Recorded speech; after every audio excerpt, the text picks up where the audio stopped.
Today we're going to be talking about something that I learned from architecture that applies to every single painting that you're ever going to create, and it'll help you build a better unconscious experience for a viewer.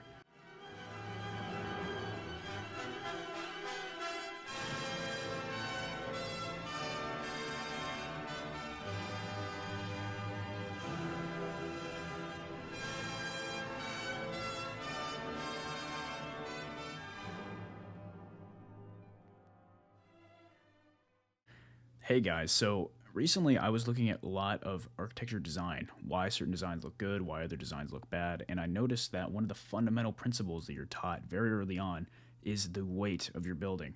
And not just the weight in the physical sense of how much it actually weighs as far as pounds or whatever, but it's also in the visual weight of certain aspects, which goes hand in hand, but because it's the visual weight, it relates to painting. So, what was really interesting about this is that I took the concept that I learned from architecture and then I applied it to painting. And I looked at all of these Gilded Age paintings, all of these famous works that everybody loves so much, and I'm noticing that they're all using the same sense of weight. So it's the same exact thing over and over again. And I think this is something very, very important because I see a lot of artists when they're creating certain compositions, they don't understand why certain things don't look as good as other things. And they're creating a composition and they're trying to make it work, and a lot of things are working for it, but it gets this one thing wrong and it bothers you and you're like, I just don't know what is wrong with this reference, so like you're looking through a bunch of references. Well, why does this reference feel better than this reference? And what's happening is that you're responding to this unconscious language that art speaks, and unfortunately, if you don't understand what it's saying consciously, you can't actually say it unconsciously to other people when you're creating your artwork. So today I'm going to be describing exactly what this is in a lot of clarity, and you're going to be a better artist by the end of it, I assure you. Anyway, so let's go right into it. So if you look at any sort of painting, you're going to notice that it has a consistent sense of shape design. And what I mean by that is a shape design is an enclosed line that creates a shape. Now, we all know what that means as far as, we all went to kindergarten. You have your triangular shapes, right? You have your squares, right? These are all shapes that we know and love. But also when you're creating a figure, you're creating shapes, whether you know it or not. So you might have a male figure like this, and you have the arms or whatever, but what you're doing when you're creating a figure is you're creating a head shape, you're creating a body shape, you're creating shapes for the arms. Like even if you go like this, you already feel like that's an arm, right? Even though it's three different shapes. If we blow up this, we know that that's the deltoid, that's the bicep, and then this would be the lower arm, right? But when you connect them all together and then you add on values and you add in all these sort of things, it starts looking like the thing that you're trying to represent. So what's happening, though, is that you're literally describing what you're seeing in the sense of this is a face, these are the eyes, but you're also abstractly communicating something. What does that mean? Some shapes say different things than other shapes. What does that mean? A triangle is going to communicate something different than a square. A triangle feels a little bit more stable. Squares feel a little bit more symmetrical, and it has a less sense of balance, right? And if you have a complicated shape versus a simple shape, it's also going to communicate something different. Now, it's hard to tell necessarily, but if you really look at this and think about how you feel about each one, this actually feels a little bit better than that. Why is that? Well, when things are stated simply, right? Simply in the sense that you're not simplifying it until the meaning changes, right? You're simplifying it right up to that point. Then the unconscious understands it better because it's being clear in its unconscious communication. So this is going to feel better than this, right? This is going to give you anxiety. This is generally going to be confusing. You're not going to like it. So when you're describing things in your painting, we know that shapes have this unconscious communication. You're constantly saying things to your viewer. And if you look at really famous sculptors like Bernini or really famous painters like Sargent, they're using this unconscious language whether you know it or not.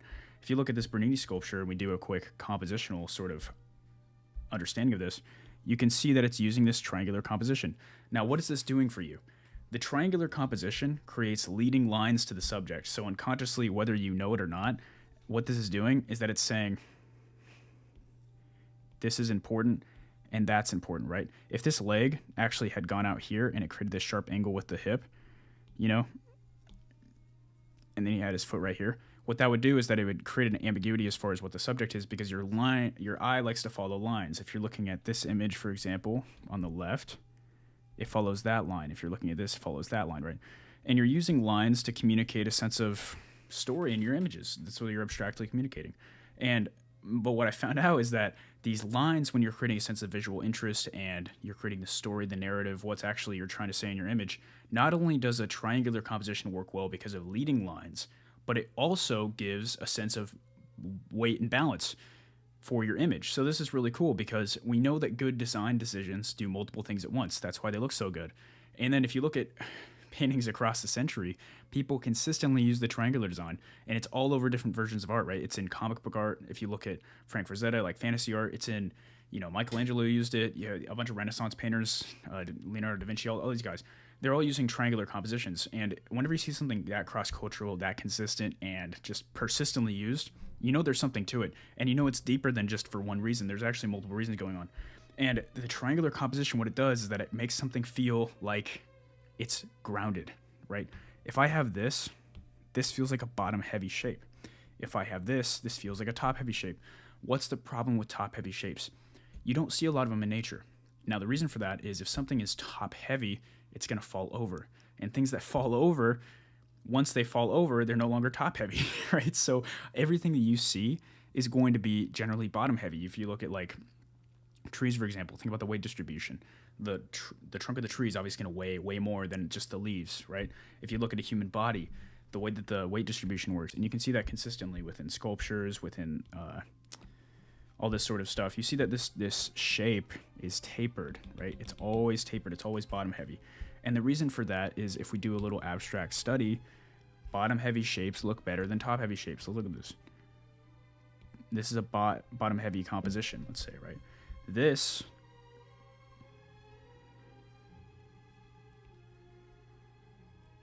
is a top-heavy composition. Now, this feels a little bit worse than something that like that, right? This kind of looks better to the eye. This looks a little worse to the eye. And just like I was describing when you're using these shapes to describe physical objects, you're not just describing the physicality of the object. That's just part of realism. That's just a little part of art. A lot of art that works super well on an unconscious level are actually, they're making these abstract principles work. And generally speaking, when you don't understand these abstract principles, you can make a lot of mistakes, and then you're miscommunicating a lot of stuff unconsciously that you don't mean to. And that's why, learning the language of art just takes so long, because you're learning this really sophisticated unconscious language that you already understand, but you can't speak yet. And this is one of the major aspects of it that people don't really teach. So if we look at this as far as it's, in all sorts of areas of art, you're going to see how consistent and how important understanding this concept is of making a feeling of tapering and making a feeling of bottom heavy weight. So if you look at, like, obviously, Girl with the Pearl Earring, Velázquez, or Vermeer, one of the most famous paintings of all time uses this pretty clearly. I mean, you can see that the shapes that are created here, and I'm going to simplify them obviously a little bit, almost every single one of them has this bottom heavy to top heavy sort of arrangement. Even the head here has that. Now, if we abstract that out to just a bunch of shapes, it's going to look something like this.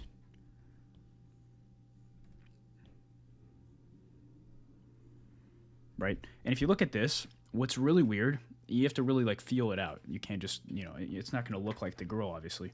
But this gives a similar sort of a feeling-based arrangement that you get from looking at at this, right? So what's interesting, though, is that if Vermeer had gone like this, and he created all these top-heavy shapes, then this actually feels like a better shape arrangement than that. And the reason being is that our eye doesn't like things that look like they're about to damn fall over, because it's unnatural and it's impractical. Because, if a human is super top-heavy, then you know that they're about to be blown away from a gust of wind. It's a very natural arrangement. So even two-dimensionally, when we're looking at shapes, it looks bad. And the reason for that is, we don't actually see 3 dimensions necessarily. We see little snapshots of a bunch of shapes that are 2-dimensional that we regard as 3 dimensions, right? So that's why you're able to draw. When you're drawing, you're not drawing literally 3 dimensions because it's on a 2-dimensional plane. But the reason why it can look 3-dimensional is because you're drawing a bunch of shapes, and then those shapes describe an object. So if you have a cube or something like that, right?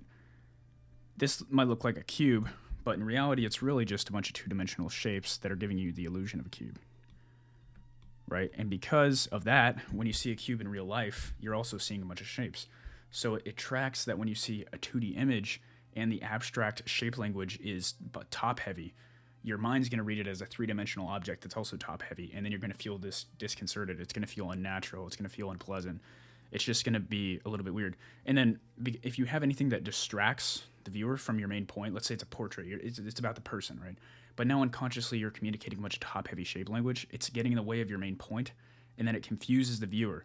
And the viewer's like, I mean, I understand what you're saying here as far as the subject goes. It might be about said person, but there's something off here. Like, I don't really know what it is, but there's something wrong, right? And we all do this. We all understand this language. It's just a matter of it's a matter of consciously understanding it. And you'll see that it's way more than just painting. It's insane. Again, it happens in sculpture. Look at this. So you have this arrangement, top-heavy sculpture. Now, obviously, the shoulders, just like me, like you have your shoulders, then you have your head, and that creates a triangular arrangement. But you can accentuate this triangular arrangement. You can accentuate this bottom-heavy arrangement by adding more width to the shoulders, if it's a guy or something like that, because you don't want to miscommunicate other stuff. But you can create this you can create this bottom-heavy shape language in a bunch of different ways if you actually understand it. This sculptor, for example, used a lot of extra cloth at the bottom, and it created a sculpture that felt a little bit more stable.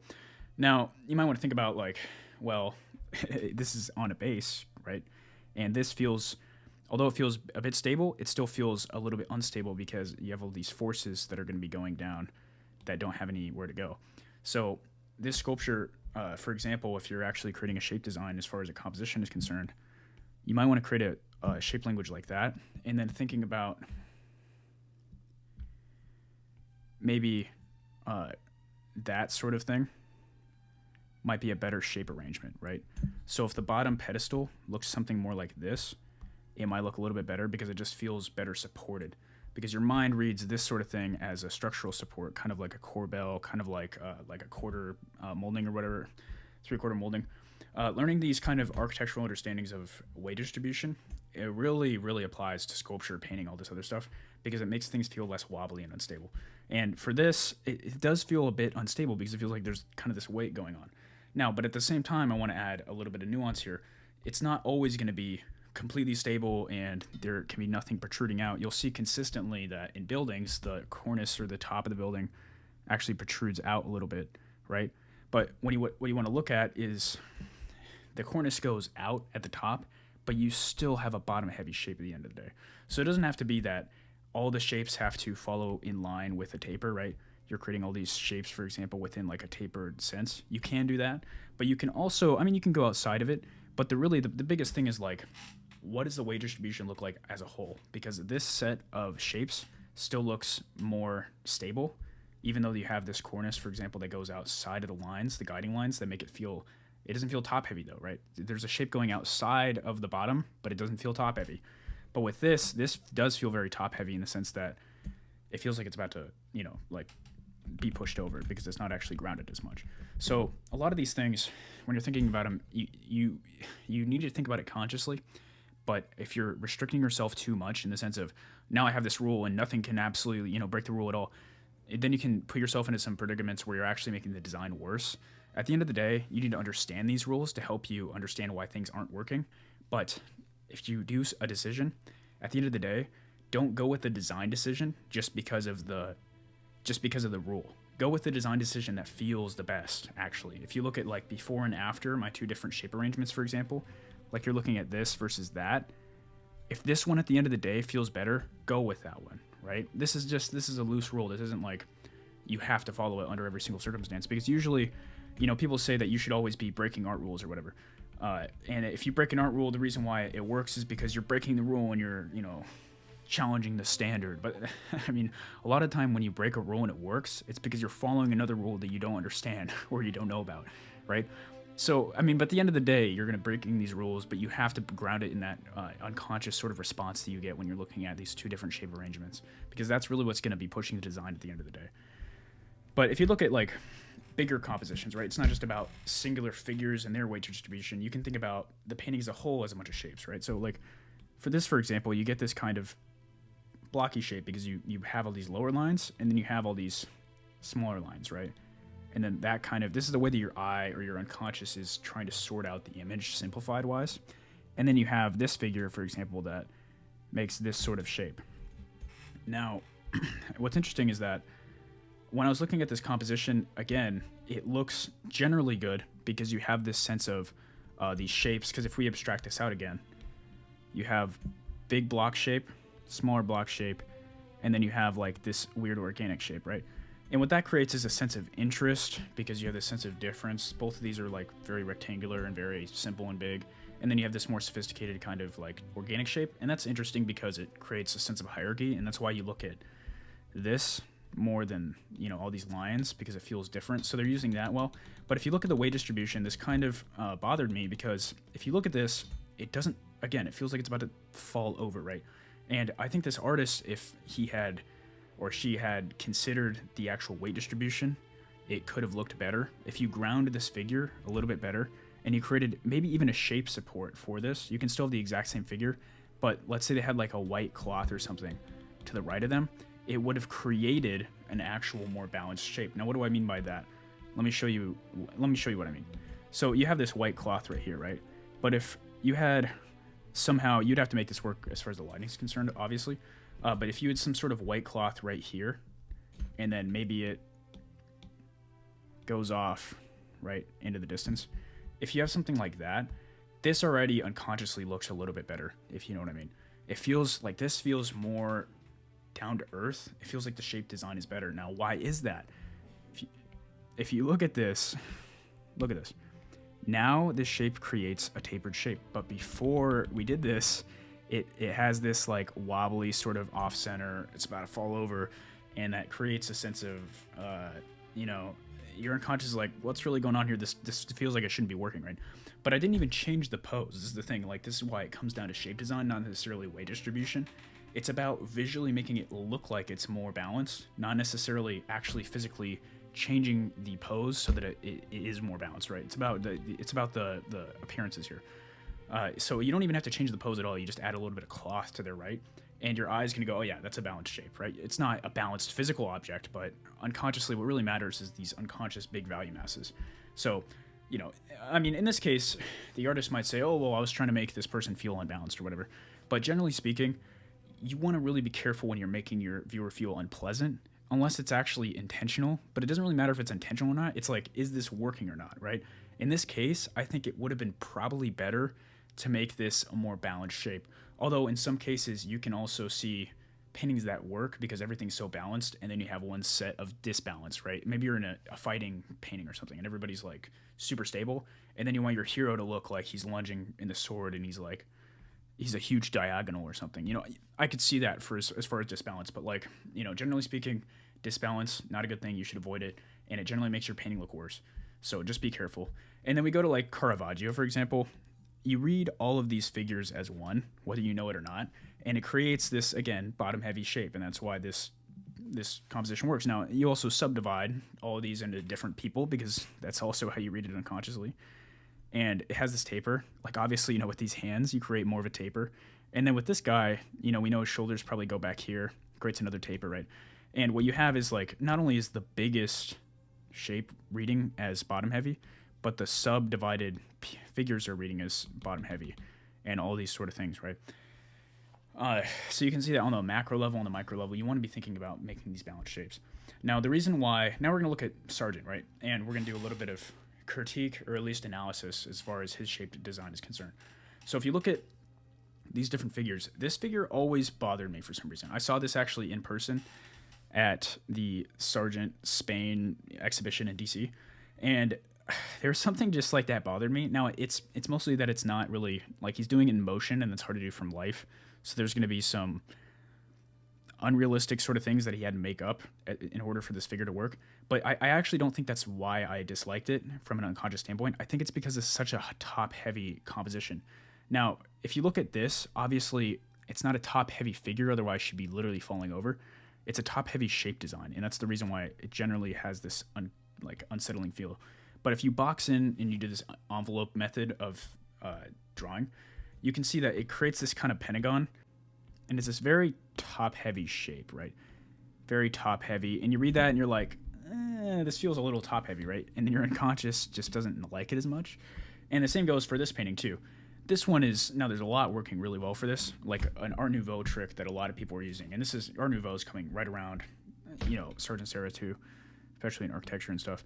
But you look at a lot of Art Nouveau, and you have this super organic shape. It could be like you have like a girl or something, and then she has her hair, and you have like her body or whatever, and then you have this like super geometric circle behind them, and this sort of organic versus geometric composition creates a lot of interest, and it just visually looks nice. You see a lot of people like Muka doing that. So that's the reason why on a shape design level this works well, is that it's doing the exact same thing. You have this super organic shape, and then you have these geometric sort of patterns, right? So that's the reason why it might look good on a first pass, or at least collectively there's things that are working for it, but there's also things that are working against it, in my opinion. And what that is that you have this kind of pinch point, and it's because she has very broad shoulders, and I don't know if that's necessarily her particular anatomy or if it's the dress or the dress accentuates this, but you have this really top heavy shape, and then you have a bottom heavy shape, and although altogether it looks grounded, you get this kind of over pinch, and then it creates this sense of a little bit of an unstable sort of arrangement of shapes, right? And I think what Sargent could have done here is that you can change the pose so that the pose looks a little bit more balanced. If you have somebody with really wide shoulders and they have a very, very thin hips, for example, and you want to have a better sense of balance because this looks slightly unbalanced, you could go for a little bit of a change in the posture. So like you have the rib cage, and then you can have the torso right here. And because you go like that and you have the arms or whatever, and then you might have the face, and obviously this is like super static pose. You wouldn't actually do this, but they have, wider hips and that kind of rotation of the torso, as you can see. And they might even have like a dress or whatever, right? And then you fill it all in.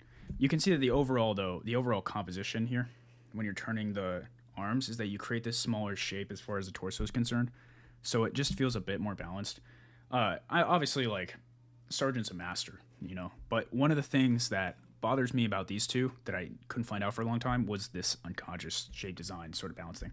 And that's what works so well, actually, in this portrait of Carlos Duran is, again, it's a super grounded space shape. And boom, right? Feels super grounded. It feels super bottom heavy.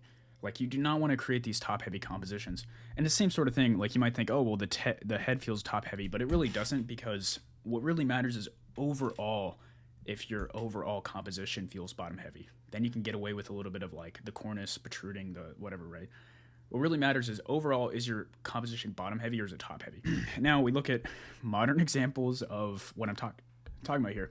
Really popular thing, modern architecture, is cantilever, right? Like, even where I go to school, like Milstein has a super giant cantilever, and it always bothered me. It's like, I looked at it and it's cool because it's a feat of engineering, and in a certain sense, it's cool. Also, you're looking at it and you're like, this feels a little uncomfortable, and I'm not really sure why. And the reason why is because the damn thing looks like it's about to fall over.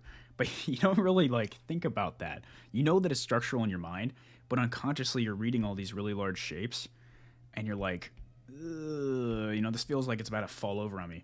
And then that creates a little bit of angst, because obviously if the building's about to fall over, that's a dangerous sort of predicament, and it's unnatural because you don't see things that are naturally top heavy. It just doesn't really happen on average, right? So this feels a little bit uncomfortable. Now, you can have a cantilever, let's say, like in architecture, but you do have to add in some structural supports, create some proportional divisions here. And then once you do that, or you could even create an arcade. I mean, I don't know, like, and then it feels a little bit more balanced. Now, it's no longer a cantilever at that point, but it feels less uncomfortable. And the same sort of thing like Corbusier. Obviously, this is like, this is the foundation of modernist architecture. But again, it's a super top heavy sort of thing.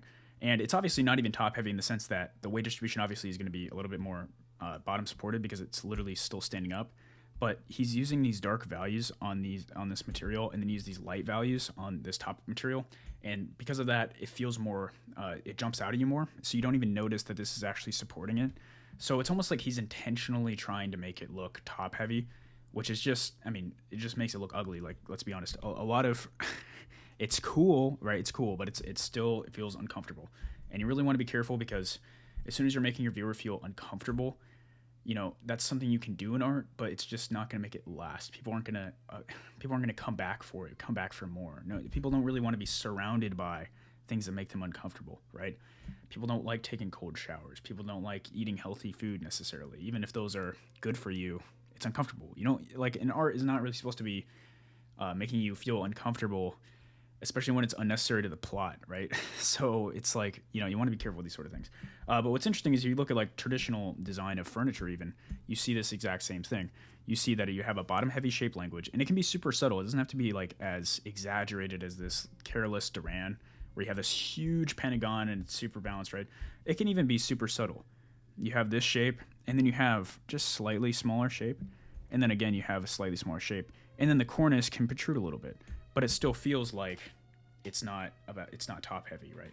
It's the same sort of thing over and over and over again. You look at even Bernini, who's a sculptor, obviously understood all this stuff. His work always feels balanced and has a sense of shape balance, right? And the shape balance is really just super important. So that's something that I've been processing for a while. Something that I think will add a lot of clarity and hopefully will make your paintings better. I really hope so. It's something that I think is really never talked about. I've never heard it talked about, actually. I've heard that top-heavy compositions are bad, but nobody really explained it. Nobody really gave me reference to other forms of art where we take it in. But I think it's a very interesting thing. It's something worth considering. Obviously, these things are not set in stone, but generally they are good guidelines for creating your composition. And if you're ever looking at your composition, you're like, I don't know why I don't like this, but there's something wrong, this might be something to consider. But anyways, I hope you guys found that interesting. I hope you guys learned something.